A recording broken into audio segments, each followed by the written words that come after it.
pessoal, bem-vindos a mais uma sessão Trashback da Trasheira Violenta. Eu sou Osvaldo e hoje vamos falar de Hausu, também conhecido como House, de 1977. O ano de 77 rendeu uma boa safra de terror surrealista ao redor do mundo, e o Japão fez Hausu, um dos filmes de terror mais conhecidos que saiu de lá, e uma das coisas mais bizarras que eu já assisti. E que talvez seja mais notável por ser um bizarro proposital. Esse filme sabe que ele é surtado, que ele não faz sentido nenhum, e ele não se importa. O que eu gosto de Hausu é que ele não é um filme bizarro só pela história. A trama dele é uma variação surreal do clássico grupo de jovens visita Casa Mal-Assombrada. O filme é bem único também por causa do jeito que ele mostra isso tudo pra gente. Parece que perguntaram pro diretor, então, qual vai ser o estilo do filme? E ele respondeu, sim, porque todo tipo de técnica imaginável é utilizada aqui. Mas antes de falar disso, vamos contar um pouco sobre como esse filme aconteceu. A história dessa obra-prima, e eu nem falo isso ironicamente, começou quando alguém da Toho assistiu a Tubarão do Spielberg e falou, a gente tem que fazer um terror nessa vibe aí. Toho é uma das produtoras mais famosas japonesas, ela que fez o filme original do Godzilla e vários dos filmes do Kurosawa. E eles entraram em contato com o Nobuhiko Obayashi, que era um diretor de comercial pra TV, conhecido por fazer umas coisas meio malucas, e pediram um roteiro pra ele. O Obayashi então chegou pra filha pré-adolescente dele e pediu umas ideias pra filme de terror. Ele achou que adultos procuravam muita lógica em tudo e que se uma criança dessas ideias, elas iam ficar mais inexplicáveis. Essas ideias foram transformadas em uma história, com alguns elementos a mais adicionados pelo Obayashi e pelo roteirista, um tal Shiro Katsura. Eles levaram o roteiro pra Toho e depois de muito insistir, o Obayashi conseguiu ele mesmo o cargo de diretor. Hausu deu certo quando ele lançou no Japão no final dos anos 70, mas a distribuição internacional, principalmente no mercado americano, só foi acontecer mesmo lá pros meados dos anos 2000. E aí ele foi redescoberto no ocidente, foi lançado em DVD pela aclamada Criterion Collection e virou um cult classic instantâneo. Hoje em dia, ele é um dos filmes mais essenciais do terror japonês e tem alguns trechos dele que até viralizaram pela internet. Se você é o tipo de gente que assiste esses canais, esses vídeos no YouTube que é momento sem noção da cultura japonesa ou qualquer coisa dessas, você provavelmente já viu uma cena ou outra desse filme. Acho que não tem muito mais o que falar se não falar da obra, então vamos logo falar de Hausu após esse aviso de mim mesmo. Então vou pedir pra vocês se inscreverem no canal e darem uma curtida no vídeo. Comentem aí embaixo se vocês já assistiram Hausu, o que vocês acham desse filme, e também filmes que vocês querem ver aqui no canal. E sigam a gente também nas redes sociais, os links estão todos na descrição. E também já vou deixar o aviso de spoilers, porque obviamente vou falar da trama mais a fundo a partir de agora. Então se você não quiser saber o que acontece em Hausu, vá lá, assiste o filme e depois vem ver a análise. Bem, Hausu é um filme que cada cena é tão diferente da outra e tem tanta coisa acontecendo que eu acho que se eu fizesse um cena por cena e falasse de tudo, o vídeo ia ficar com 3 horas de duração. Então eu vou dividir essa análise em tópicos e o primeiro deles é o mais simples, que é trama. O ponto de partida da trama é um grupo de 7 garotas, protagonizado pelas duas melhores amigas, conhecidas como Gorgeous e Fantasy. A mãe da Gorgeous morreu alguns anos antes e ela ainda não superou a morte, e fica pistola quando o pai fala que tem uma nova noiva que vai viajar com eles. Então ela desiste de viajar com o pai e decide ir visitar a tia que ela não vê faz muitos anos. Ao mesmo tempo, dá um ruim no rolê que as meninas tinham planejado com o professor delas, e elas não têm mais pra onde viajar nas férias. A solução que elas arranjam é que a Gorgeous chama geral pra ir pra casa da tia dela, que é longe pra cacete. As meninas chegam lá e são recebidas pela tia, que é uma senhora misteriosa, e coisas estranhas começam a acontecer, as meninas vão desaparecendo e coisas muito estranhas começam a acontecer. No fim é descoberto que a tia estava morta o tempo todo e na real ela é um espírito vingativo que tá possuindo a própria casa e o gato. Ou talvez seja um gato maligno que possui o espírito da mulher e a casa. Ou talvez seja uma casa assombrada que tem uma representação física na forma da velha e do gato. É um pouco confuso, mas tem uma velha que é um espírito, tem um gato que faz bruxaria e tem uma casa que ataca as pessoas. E são esses 3 elementos malignos que matam todas as garotas que vão lá, e é sobre isso que é Hausu. Direção! Acho que o melhor jeito de começar a falar desse filme é com a direção do Obayashi e todas as técnicas e estilos diferentes que ele usa. E assim, ele não perde tempo. A primeira cena do filme já é feita naquela razão de aspecto quadrada de filme caseiro antigo e é com uma fotografia monocromática, que depois faz a transição pra cena mais normal. E eu digo mais normal e não totalmente normal, porque até as cenas de diálogo, que seriam uma coisa mais tradicional de um filme, um plano contra plano, são feitas de jeito diferente aqui. Ele faz de tudo pra cada cena ser bem diferente e ter a sua própria identidade. Por exemplo, a cena que a Gorgias conversa com o pai é gravada em uns planos mais longos e a câmera tá quase sempre atrás de uma parede com janelas de vidro. Então fica tudo meio fragmentado, o que causa um efeito legal na câmera e ao mesmo tempo mostra o que a protagonista tá sentindo ali. Tem também a cena que apresenta o grupo das garotas pela primeira vez. As 6 meninas estão sentadas em um banco, a câmera passa por elas uma vez com um movimento e depois corta pros close-ups, que ao invés de terem só uns cortes normais, eles vão saindo e entrando pelos lados da tela, uma coisa mais ou menos assim. E também quando a Gorgias é possuída pelo espírito da tia mais pro final do filme, a cena é feita em um plano longo com uma frame rate baixíssima. Passam poucos quadros por segundo, então fica tudo muito travado. Eu gosto disso porque é mais ou menos o ponto de vista da Gorgias possuída. Você tem a impressão de que aquilo ali é como o espírito da tia tá percebendo o mundo à volta dela pela primeira vez em um corpo de verdade depois de muito tempo. E o diretor tá o tempo todo fazendo ângulos diferentes. Tem câmera dentro do poço, tem câmera debaixo do chão de vidro, tem cena que a câmera faz um movimento girando em volta dos personagens, e tem cena que os personagens fazem um movimento girando em volta da câmera. Ele também usa bastante ponto de vista dos personagens, às vezes de jeitos bem criativos. Tem uma cena que uma das garotas tá fechando os olhos um de cada vez, e o ângulo fica trocando muito pouco pra mostrar como é a visão de cada olho. E isso são as cenas mais normais, porque tem partes que o filme muda de estilo completamente. Na subtrama do professor tem uma cena que é toda feita em stop motion e tem umas 2 cenas em animação, uma que mostra a casa assombrada crescendo e a mais perceptível, que é a viagem de trem das personagens, que começa em desenho, que depois é sobreposto com o plano do vagão, com as personagens comentando a paisagem desenhada e que depois vira só as atrizes na frente da tela azul flutuando na frente do cenário. E claro, uma das maiores mudanças de estilo é dessa cena do trem,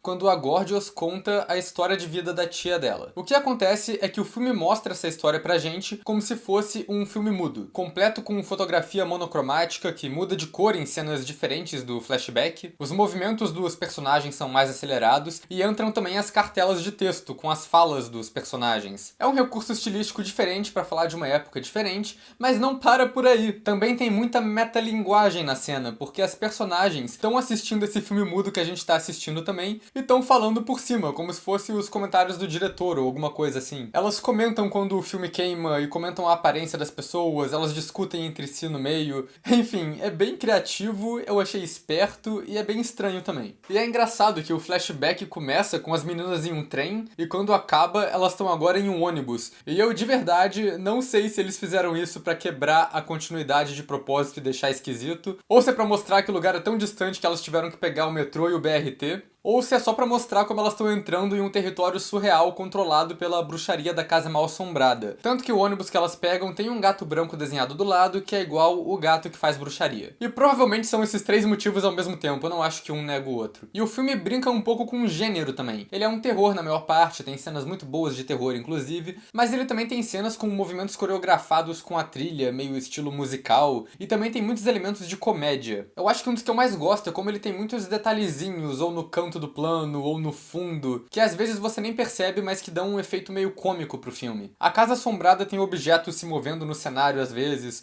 O mais notável é o esqueleto na sala do piano, que tá quase sempre dançando no fundo sem motivo. Mas às vezes tem umas coisas que estão lá só pra ser engraçado mesmo, sem sentido. Tipo quando o professor para pra comer macarrão e um dos cozinheiros é um urso. Isso só acontece, isso não faz diferença nenhuma pro resto do filme, só tá lá. Eu gosto também da variedade da fotografia, e eles fazem os efeitos de luz na tia pra dar uma dica do sobrenatural. No plano que apresenta ela, tem uma luz de recorte que dá uma aura verde, ou o raio de luz que invade o rosto dela quando ela fala que uma das meninas deve ter um gosto bom. E no final do filme eles até usam isso pra melhorar os efeitos. Quando a casa é inundada de sangue, eles iluminam tudo só com luz vermelha pra ajudar na impressão de que essa água toda aí é realmente sangue. Montagem. Eu não sei exatamente o que é crédito do Obayashi e o que é crédito do montador do filme, mas com a quantidade de coisa absurda que acontece, não é de surpreender que a montagem também tem um monte de técnica diferente. Uma coisa que acontece constantemente no filme é a sobreposição de planos. Ele faz vários diálogos que acontecem em um plano meio esvanecido ou com uma razão de aspecto menor, passando por cima de outras imagens que às vezes estão em movimento ou às vezes são estáticas. Inclusive a primeira cena do filme é isso, até que os planos que estão se sobrepondo se encontram e seguem como uma cena normal. Também acontecem outras coisas bem arbitrárias na montagem, mas dessa vez acho que vai ser mais fácil eu só listar elas mesmo. Temos planos aleatórios de cabeça para baixo ou invertidos, flashbacks no meio da cena, às vezes com estilos diferentes da cena que tá rolando. Tem partes em que ele congela o quadro e passa outra cena por cima para depois voltar pro quadro anterior. Tem cena que ele repete o mesmo movimento várias vezes, igual um filme do Jackie Chan. E às vezes acontece alguma coisa, mas aí a ação volta como se estivessem rebobinando uma fita e depois acontece de novo. Tem várias transições usando efeitos diferentes, mas a mais notável é uma na qual o figurante de uma cena invade a outra antes da cena trocar. Mas a minha coisa preferida que eles fazem aqui é quando o diretor quer ressaltar alguma coisa na cena e ele fecha um círculo naquilo, igual um episódio de Looney Tunes. É tão descarado e eu acho ótimo. E isso nem cobre tudo, e talvez seja impossível cobrir tudo que esse filme faz. Sério, a montagem é muito louca, tem 200 coisas acontecendo, tem plano piscando na tela e ficando ao contrário, entre efeito em desenho. Acho que a melhor coisa que eu posso fazer é mostrar um exemplo rápido aqui pra dar uma noção de como que é.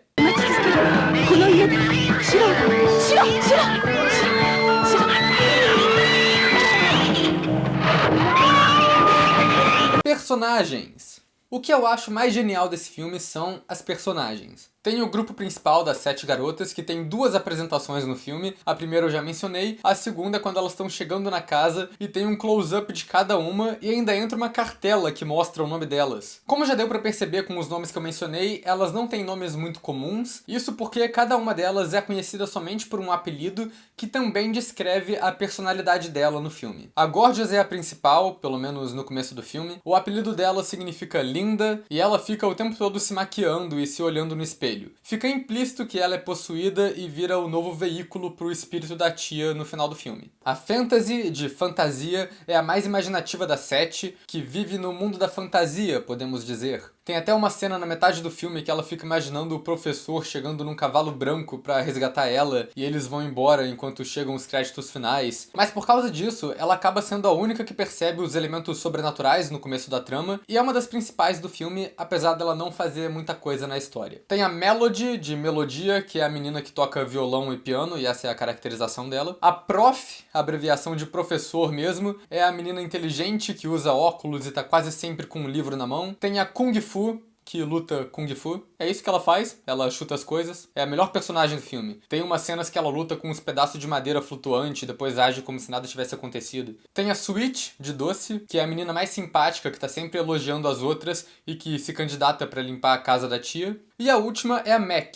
que é a gordinha do grupo que tá sempre comendo alguma coisa. O nome dela é o menos óbvio, talvez seja um trocadilho com McDonald's ou com Big Mac, pelo menos esse parece ser o consenso geral. Isso é bem engraçado porque foi feito pra ser uma coisa bem infantil e fantasiosa mesmo. Os personagens com nomes óbvios que descrevem perfeitamente o que eles são é o tipo de coisa que uma criança inventaria. O que combina com a ideia do diretor e o roteiro dele, que foi inspirado nas ideias da filha de 10, 11 anos dele. Mas o que eu acho engraçado disso é que ele meio que previu a tendência dos slashers dos anos 80 de fazer os personagens jovens que têm apenas um traço de personalidade e estão lá pra serem uma caricatura que é assassinada ao longo do filme. Quando você pega os filmes do Hora do Pesadelo e do Sexta-feira 13 e afins, quantas profs e quantas kung fus não tem neles? E em retrospectiva, isso é bem engraçado porque funciona como uma paródia de uma coisa que surgiu depois do filme. Outra personagem importante é a tia, que talvez seja também o gato e a casa. A história da tia, que é contada no flashback, é que ela ia casar com um cara, ele acabou sendo escalado pra lutar na Segunda Guerra, e eles fazem uma promessa de se casar depois. Só que aí ele morre em batalha e a tia fica sozinha na casa esperando ele voltar pra sempre. As meninas comentam isso no flashback como se fosse uma coisa super romântica, mas ao mesmo tempo tem vários detalhes que mostram que não é bem assim. Fica até um pouco implícito que a tia e a mãe da Gorgeous tinham uma inimizade, talvez um triângulo amoroso, e tem uma tensão óbvia entre as duas mulheres no casamento da mãe. E no fim das contas isso é extremamente relevante, porque o que manteve a tia viva como um espírito foi essa vontade de se casar e esse ódio que ela tem, e o que ela faz é se alimentar das mulheres não casadas que entram na casa dela. E como ela tá ligada com a casa, isso significa que os objetos da própria casa atacam e consomem as meninas. E também tem o gato branco, de nome Shiro. O gato aparece na história entrando no quarto da Gorgeous no começo e ela não sabe de onde ele vem, e mais tarde descobre que era o gato da tia o tempo todo. Veja só que coincidência, não? Ele é um dos elementos mais importantes da trama e é o principal veículo dos poderes sobrenaturais da casa por quase toda a duração do filme. Toda vez que vai acontecer alguma coisa sobrenatural, ele aparece e brilha o olho antes, em um efeito bem parecido com o do Cemitério Maldito. E tem até algumas dicas no começo de que ele é um gato do mal. Quando a carta da tia chega pra protagonista, ele tá lá na caixa de correio junto com ela, e talvez tenha sido ele mesmo que colocou a carta ali. Ele aparece também no flashback que conta a história da tia, mas as personagens parecem não notar. E também tem a famosa frase que uma das garotas fala, que gatos normais abrem portas, mas só gatos bruxos conseguem fechar. E claro que tem uma cena mais tarde que o gato passa por uma porta e ela fecha. Outros dois personagens que na verdade não são muito importantes, mas que têm um destaque na trama, são o Sr. Togo, o professor, que tá no roteiro pra dar aquela sensação falsa de esperança, de que ele vai chegar na casa e salvar as meninas, mas na real ele é só uma figura cômica que é transformado em um monte de banana no final do filme e é isso daí. A outra é a nova noiva do pai da Gorgeous, que por algum motivo sempre entra em cena com um ventilador na cara, os cabelos e os vestidos balançando ao vento. Acho que é pra ser uma pista falsa também, pra você achar que ela é a bruxa, mas na real ela não é. Ela serve um propósito parecido também na trama, que você acha que ela pode chegar no final pra resgatar a Gorgeous ou alguma coisa dessas, mas ela só aparece pra pegar fogo, morrer e acabar o filme. Atuações! Acho que eu tenho que ressaltar também que a única atriz profissional nesse filme é a que faz a tia, e isso é bem notável. Os figurantes e personagens secundários, em sua maioria, são pessoas da própria produção, e as garotas do grupo são atrizes amadoras e modelos que já tinham feito comerciais com o diretor. E elas não são ruins no filme, mas parece uma coisa meio atuação de Goosebumps. É brega, é forçado, mas funciona ali. E combina com o estilo maluco do filme. Tem umas cenas que parecem um programa infantil mesmo, com as personagens falando em sintonia, ou com movimentos conjuntos meio coreografados. São umas cenas bem fofinhas, digamos assim, dá até pra esquecer que isso devia ser um filme de terror no começo. A Criterion descreveu esse filme como um episódio de Scooby-Doo dirigido pelo Mário Bava. E eu acho que essa é uma descrição perfeita, porque às vezes parece que é um programa da Discovery Kids, mas aí na próxima cena tem nudez e violência. Trilha sonora! Esse filme tem uma trilha bem louca e perturbadora, mas não pelos motivos óbvios. Ele tem uma variedade de gêneros musicais bizarro. Tem a música mais orquestral, tem um tema no piano que parece aquela música do Pokémon que virou creepypasta, tem um jazz meio maluco no estilo Goblin, e tem também um pop rock genérico. E não só as músicas são completamente diferentes, como nem sempre elas tocam na cena que você acha que ela devia estar tocando. Às vezes tá rolando uma cena tensa, mas tá tocando uma música feliz de fundo, que é pra causar esse estranhamento e ficar bizarro mesmo. Mas a coisa mais ousada que essa trilha faz, que é bem aleatório, é uma cena que vem do nada que o gato começa a tocar piano, e aí os miados dele começam a acompanhar a melodia da música.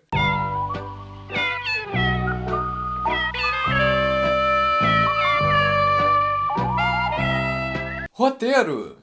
O roteiro é bem aleatório, mas ele tem uma estrutura também, ele prepara certos acontecimentos. A tia não deixa as meninas usarem a geladeira no começo, porque mais tarde ela usa a geladeira pra se transportar pela casa. É meio sem motivo, mas faz uma cena legal. Também tem outros elementos principais que ele vai preparando. No começo, a Gorgeous menciona que a tia era uma professora de piano, e o piano tem uma parte grande no final do filme. Mas o principal é o quadro do gato, que tem um destaque no começo, e no fim elas descobrem que ele é a fonte aparente dos poderes do Shiro, e as personagens destroem o quadro e fica implícito que o gato morreu nessa cena. Mas aí depois ele aparece de boa no filme porque esse filme não faz sentido. Acho que outro ponto que é bem preparado também é a questão do casamento. O espírito da tia é vingativo porque ela nunca se casou, e isso tem uma presença meio estranha no filme. No começo tem uma professora falando que não vai se casar por amor, e quando as meninas entram no trem tem um casal que tá se despedindo e estão sendo separados ali. Então acho que podem ser consideradas umas dicas pequenas disso. E a mensagem final do filme também é uma parada bem estranha, porque depois de 1h20 de bizarrice, é um plano da Gorgeous falando uns negócios sobre o poder do amor e o filme acaba. Essa eu realmente não entendi, talvez seja porque se essas meninas tivessem encontrado o poder do amor e casado,